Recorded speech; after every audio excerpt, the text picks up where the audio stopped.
perlu sampaikan bahwa saat ini situasi di Gaza pasca agresi Israel yang berlangsung selama 11 hari menewaskan 253 warga Gaza. Mereka ini adalah manusia semua. Mayoritasnya adalah anak-anak, dan yang cedera itu lebih dari 1.940 orang. Ini pun mereka manusia semua. Dan tentunya masyarakat Palestina sangat memahami bahwa jumlah muslim terbesar di dunia adalah di Indonesia. Masyarakat Palestina sangat cinta dengan antum yang ada di Indonesia, yang alhamdulillah antum bukan negara Arab, bukan negara Teluk, antum bukan negara tetangga Palestina, tapi luar biasa jiwa dan sanubari antum selalu terpaut kepada saudara-saudara kita yang ada di Palestina. Ini salah satu yang dilandasi antara hubungan ukhuwah antara Indonesia dan Palestina. Yang pertama akidah, yang kedua adalah hablum minan nas, dan yang ketiga adalah hubungan kemanusiaan. Dan tentunya teman-teman, masyarakat Palestina sangat bersyukur sekali dengan adanya dukungan dari masyarakat Indonesia, wabil khusus dukungan yang sangat luar biasa dari Ustadz Taqi Malik dan juga teman-teman di Indonesia kitabisa.com bekerjasama dengan Nusantara Palestina Center. Bantuan yang antum salurkan ke Nusantara Palestina Center diterima langsung oleh Bang Onim dan didistribusikan langsung oleh Bang Onim ke saudara-saudara kita, para pasien yang menjadi korban peperangan. Alhamdulillah hari ini Ustadz, nanti segera saya akan kirim dokumentasi. Kita telah menyelesaikan program yang kedua, yaitu pembebasan lahan untuk rencana pembangunan pabrik air minum. Mungkin ada yang bertanya, kenapa sih harus pembebasan lahan? Kan masih banyak yang membutuhkan makanan, kenapa tidak distribusikan saja ke sana? Perlu sampaikan bahwa jalur Gaza ini luasnya 367 km persegi yang sudah 14 tahun diblokade oleh Israel. Kandungan air yang ada di Gaza hanya 3% bisa dikonsumsi, sedangkan 97%-nya sudah terkontaminasi oleh zat besi dan zat nitrat, khususnya pada saat terjadi peperangan seperti ini, maka belerang dari rudal tersebut masuk ke dalam tanah dan mencemari kandungan air yang ada di dalam tanah tersebut. Itulah kenapa kita harus membangun pabrik air minum ini, adalah pabrik program jangka panjang. Kalau bantuan kemarin yang kita distribusikan untuk 400 lebih para pasien, itu bantuan bersifat bersifat momen insiden, tapi kita juga harus berpikir bantuan program jangka panjang seperti yang antum realisasikan kemarin, yaitu pabrik pembebasan lahan untuk pembangunan pabrik air minum dan juga mobil ambulans. Ini adalah program jangka panjang. Jadi alhamdulillah perlu sampaikan bahwa masyarakat Palestina tentunya menyampaikan salam hormat, rasa syukur. Mereka itu kemarin Ustadz, saya bertemu dengan para pasien itu, mereka mengatakan bahwa antum tidak usah bawa uang tunai, antum hanya cukup menunjukkan identitas antum Indonesia, itu sudah sangat memotivasi kami. Itu luar biasa bagi masyarakat Palestina. Mereka mengatakan sekali lagi, antum datang ke sini Bang Onim tidak usah membawa uang tunai, akan tetapi dengan hadirnya antum di sini itu sudah menjadi motivasi bagi kami untuk hidup. Akan tetapi kita juga harus berpikir bahwa kita punya tanggung jawab untuk memberikan dukungan kepada saudara-saudara kita di Palestina. Dan perlu sampaikan bahwa Ustadz Taqi Malik ini tentunya memberikan dukungan itu bukan bersifat insiden, akan tetapi bersifat secara kontinu sampai dengan yaumil qiyamah nanti. Kita akan selalu memberikan dukungan untuk saudara-saudara kita di Palestina. Yang saat ini beredar, saya pun melihat banyak yang menyudutkan, banyak yang memfitnah, tapi ya kita bergerak ini karena tergerak dan terpanggil, bukan karena untuk dilihat netizen, bukan sama sekali, tapi kita dalam bergerak itu tentunya kita berprinsip selalu, kita selalu diawasi oleh Allah Subhanahu wa Ta'ala, dan ini sudah menjadi tanggung jawab kita. Kita bergerak terus membantu menyelamatkan nyawa saudara-saudara kita yang ada di Palestina, karena kan Antum tahu sendiri Palestina ini sebuah wilayah yang diamanahkan oleh para anbiya, tidak hanya kepada muslimin di Palestina, tapi diwakafkan oleh para anbiya kepada umat Islam di seluruh dunia, termasuk kepada teman-teman yang ada di Indonesia. Ini salah satu landasan juga. Dan juga di Palestina ada Masjidil Aqsal Mubarak yang menjadi kiblat pertama Islam dunia. Kita punya tanggung jawab, innamal aqsa hiyal aqidah. Dalam setiap tahun kan kita selalu mengadakan yang namanya Isra wal Mi'raj. Kita hanya mengadakan Isra wal Mi'raj, tapi tidak juga memahami tentang esensi apa sih Isra Mi'raj itu, padahal kan terbukanya pintu dari langit ke bumi itu adanya di Palestina. Jadi kita selalu memberikan edukasi kepada publik yang ada di Indonesia, khususnya kepada saudara-saudara kita yang ada di Palestina. Intinya kita selalu bergerak terus sampai kapanpun, sampai dengan Palestina mendapatkan kemerdekaan, insya Allah. Bang Onim, ada beberapa pertanyaan yang mungkin saya mau tanyakan. Ini di Indonesia lagi ramai sekali berita-berita simpang siur atau opini publik yang sengaja digiring untuk membawa berita-berita fitnah nih. Terutama dalam kemarin yang sempat saya share itu untuk anggaran ambulans kemarin, Bang Onim. Nah, ini iya. Kalau saya pribadi memang saya sudah memahami kondisi konflik yang terjadi di Palestina itu pasti berefek kepada ekonomi. Harga melonjak, barang melangka atau makanan langka, susah masuk ke sana. Tapi ini ada beberapa pihak yang memang sengaja menggiring opini, kenapa harganya mahal segala macam.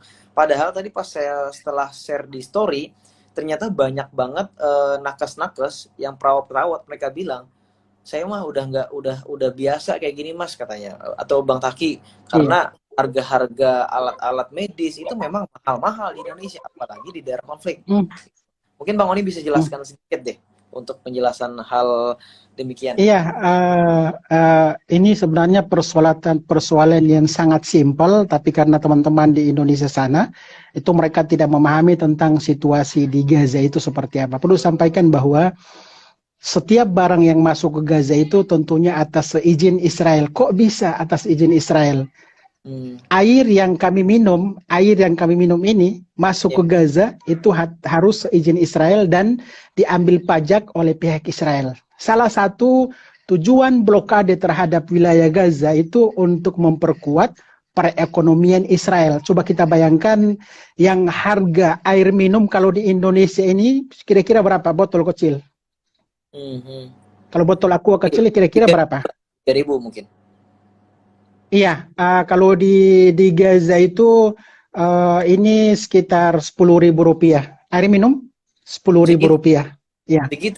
Iya, ini Rp10.000. Jika terjadi peperangan, harganya Rp20.000.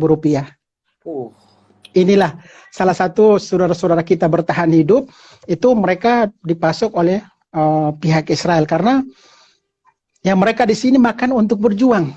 Ya, makan untuk berjuang. Ya, kembali lagi ke mobil ambulans tadi, perlu sampaikan bahwa kita mengadakan mobil ambulans itu bukan kita datang ke, kalau di Jakarta itu ke toko pramuka, pasar pramuka, membeli, memesan, selesai. Tidak seperti itu. Kalau di Palestina itu harus ada spesifikasi yang mengikuti aturan yang ditetapkan oleh Kementerian Kesehatan di jalur Gaza.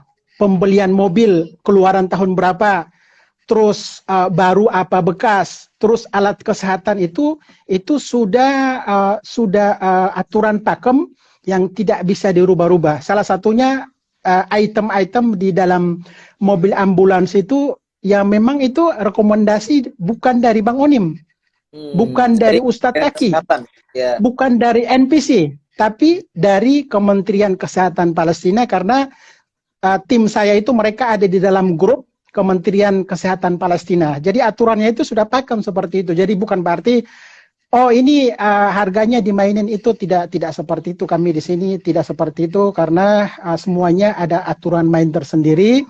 Dan setelah kita beli itu harus direview lagi oleh Kementerian Kesehatan di Palestina. Bukan selesai kita pasang nama, pasang foto Ustadz Taki Malik, pasang logo kitabisa.com, selesai. Tidak seperti itu. Tapi nanti setelah kita beli nih, sudah ada barangnya, harus direview oleh Kementerian Kesehatan Palestina. Itu sudah aturan main. Karena apa? Kalau mereka tidak mereview kembali, terus terjadi peperangan dan mobil ambulans tersebut di luar dari spesifikasinya Kementerian Kesehatan, itu nanti di lapangan proses evakuasi bisa saja tandunya patah, terus bisa saja termometernya itu beli termometer yang bisa dikatakan yang KW atau dari Cina atau apa, itu kan nanti kembali lagi ke penyelamatan nyawa pasiennya. Jadi sekali lagi itu harganya, dan bahkan itu harganya sudah kami nego ke pihak pengadaan ambulans dan alat kesehatan. Itu sudah harusnya itu harganya di atas 1,4 miliar. Coba antum bayangkan 1,4 miliar kita bisa nego dari menjadi 1,115 miliar kalau tidak salah, itu seperti itu. Jadi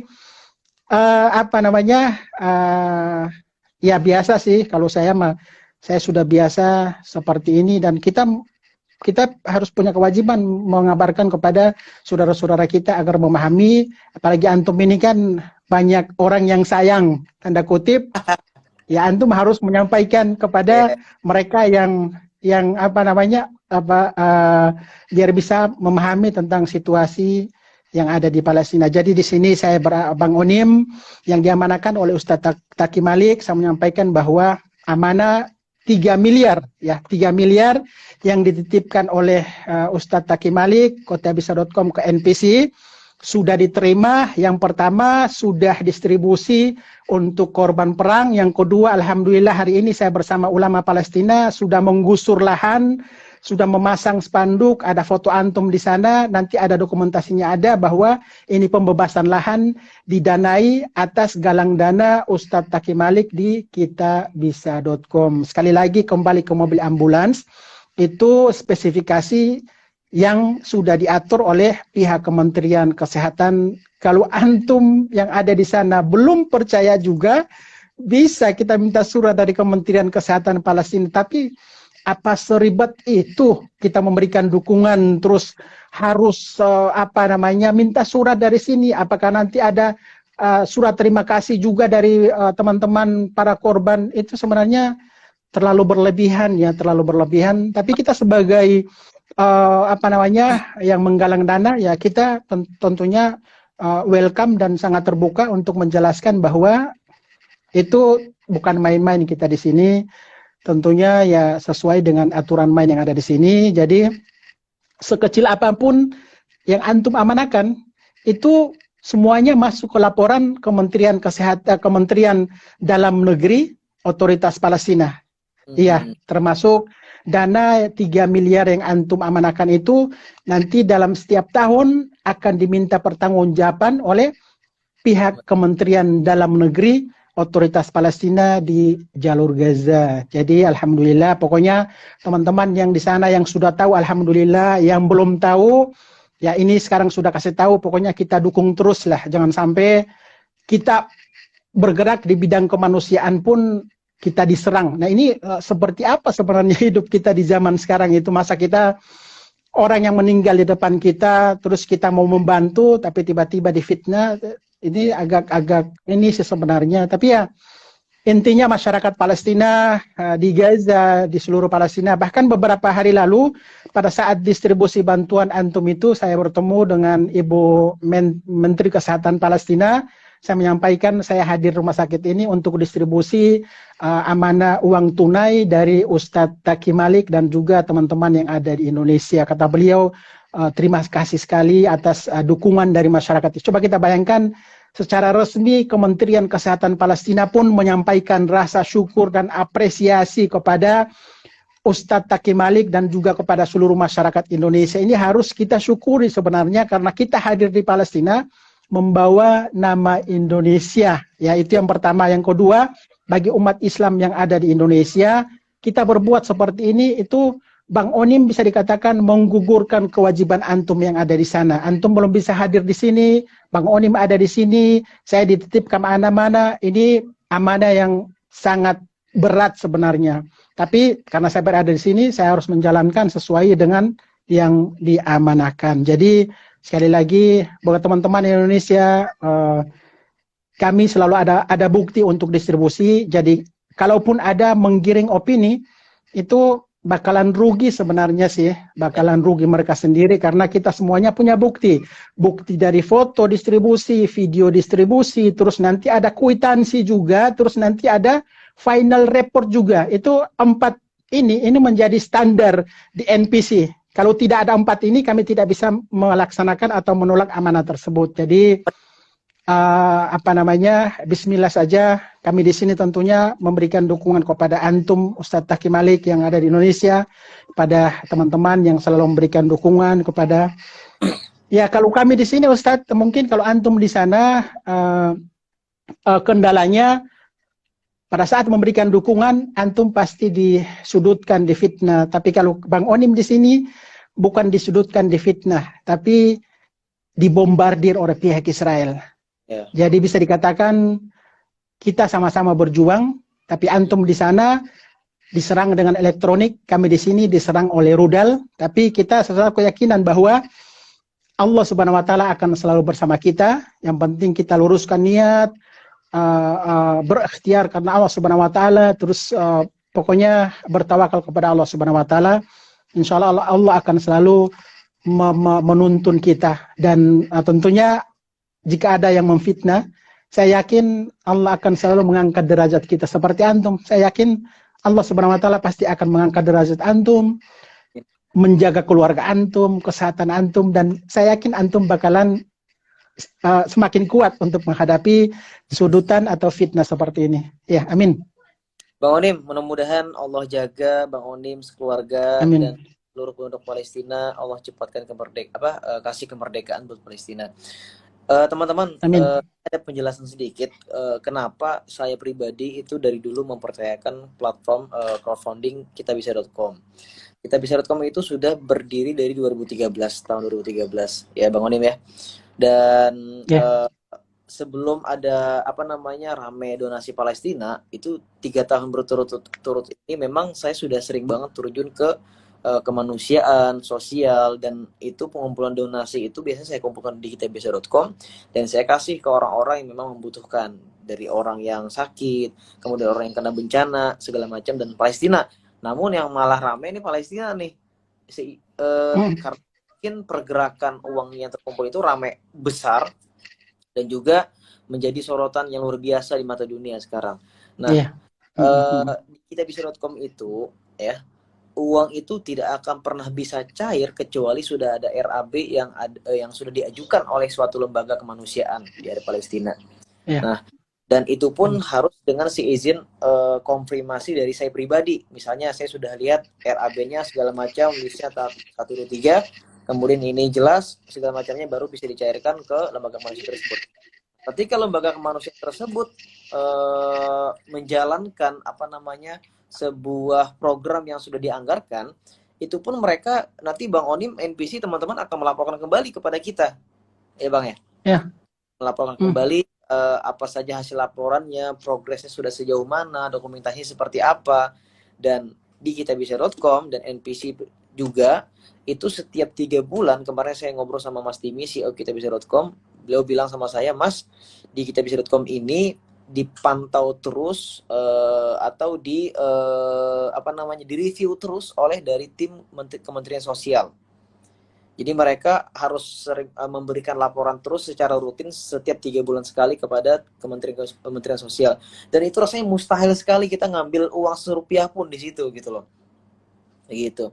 Jadi mudah-mudahan dengan penjelasan Bang Onim di malam hari ini bisa memberikan sedikit pencerahan buat kawan-kawan sekalian, dan mungkin juga kawan-kawan di sini bisa mengirimkan video ini kepada media-media yang sengaja menggiring opini di media sosial. Kita doakan semoga mereka semua dapat hidayah ya.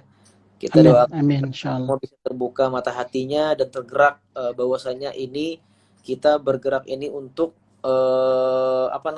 menyatukan atau menyelamatkan kemanusiaan di Palestina. Ini yang kita hadapin sekarang. Jadi jangan sampai opini-opini tersebut membuat masyarakat itu malah bingung donasi betul, ini sampai nggak sih gitu loh. Kasihan donatur sebetulnya Bang Onim ya. Iya. Kemudian terakhir Bang Onim. Iya, jadi banyak hikmahnya sebenarnya Ustadz dengan kita disudutkan, saya sebenarnya untuk kasus seperti ini sudah menjadi makanan saya sehari-hari sebenarnya di YouTube. Bagi teman-teman yang ingin mengikuti kegiatan proses distribusi bantuan Ustadz Taki Malik, itu bisa mampir ke YouTube Abdillah Onim Daily. Ada juga YouTube Bang Onim Channel, ada juga di Instagram, saya akan selalu publish setiap hari. Ada juga di Twitter juga ada, di Facebook juga ada. Jadi teman-teman bisa mampir ke sana, semuanya ada di situ. Bagi teman-teman yang mungkin dengan adanya momen peperangan kali ini mereka lebih memahami penderitaan saudara-saudara kita di Palestina, saya sangat yakin insya Allah ada hikmahnya. Dan tentunya dengan adanya penyudutan seperti ini, saya sangat yakin semakin banyak saudara-saudara kita di Indonesia itu semakin banyak memberikan kontribusi untuk saudara-saudara kita di Palestina. Jadi semoga kita semua diberikan hidayah oleh Allah Subhanahu wa taala, terutama bagi teman-teman yang belum memahami tentang proses distribusi bantuan kemanusiaan. Beberapa hari lalu sebenarnya saya pun mengikuti memberikan kuliah umum di Kementerian Luar Negeri, dihadiri. Ini rekomendasi Ibu Menteri Luar Negeri perlu sampaikan. Saya memberikan kuliah ke Kementerian Luar Negeri, dihadiri oleh para duta besar juga yang ada di sana. Saya menyampaikan bahwa isu Palestina itu bagi saya sebagai Muslim ini adalah isu akidah, isu akidah. Yang kedua, bercampur lagi dengan isu kemanusiaan. Sekali lagi tidak harus menjadi Muslim untuk memberikan dukungan kepada Palestina, cukup menjadi manusia saja. Itu sudah sangat jelas bagi saudara-saudara kita yang ada di Indonesia. Jadi mohon doanya yang ada di Indonesia, kami di sini selalu bergerak, selalu mengibarkan nama Indonesia di Palestina. Doakan teruslah pokoknya. Kalaupun ada teman-teman yang belum bisa berbagi, belum bisa atau tidak mau berdoa, cukup diam saja sudah sangat membantu untuk saudara-saudara kita yang ada di Palestina. Coba close statement saja Ustadz. Coba beberapa hari lalu saya bertemu dengan anak usia 7 tahun namanya Muhammad, terpaksa kehilangan kedua matanya dan tidak bisa melihat lagi, dan Muhammad tersebut seusai pulang dari pasar untuk membeli baju baru. Coba dibayangkan teman-teman yang ada di Indonesia, kalau Muhammad ini adalah anak kalian. Coba kalau Muhammad ini adalah anak dari saudara kalian, apa yang kalian rasakan coba? Itu kenapa saya katakan bahwa coba deh, di sini manusia, antum di sana juga manusia. Kita memberikan dukungan bagi saudara-saudara kita yang ada di Palestina. Yang perlu sampaikan bahwa pada saat terjadi peperangan, sekolah Kristen pun dihancurkan, gereja pun dihancurkan. Masa sih orang-orang Islam yang ada di sana menyudutkan atau memfitnah saudara-saudara saya Bang Onim seperti Ustadz Tak Malik yang tidak bisa hadir di sini, tapi mereka dengan followersnya, dengan jamaahnya mereka bisa merangkul mereka, menggiring mereka untuk peduli terhadap saudara-saudara kita yang ada di Palestina. Jadi persatuan yang kita harapkan tentunya saya juga sangat yakin kita mendapatkan agar supaya Palestina bisa merdeka, agar saudara-saudara kita di Palestina bisa beribadah seperti antum di sana, tidak diganggu oleh pihak Yahudi Israel. Mungkin yang terakhir pesan saya, jadikan isu Palestina isu yang spesial di dalam hati dan sanubari kita. Jika sudah ada yang spesial dalam kalbu kita, maka kita tidak perlu melihat kematian terus kita terpanggil untuk membantu, maka kita tidak perlu lagi melihat perempuan Palestina disiksa atau dipenjarakan terus kita terpanggil, tetapi dengan adanya keyakinan dan kecintaan kepada Palestina, maka kita akan terus bergerak sampai kapanpun, dan itu secara kontinu. Dan tentunya saya sangat berharap Ustadz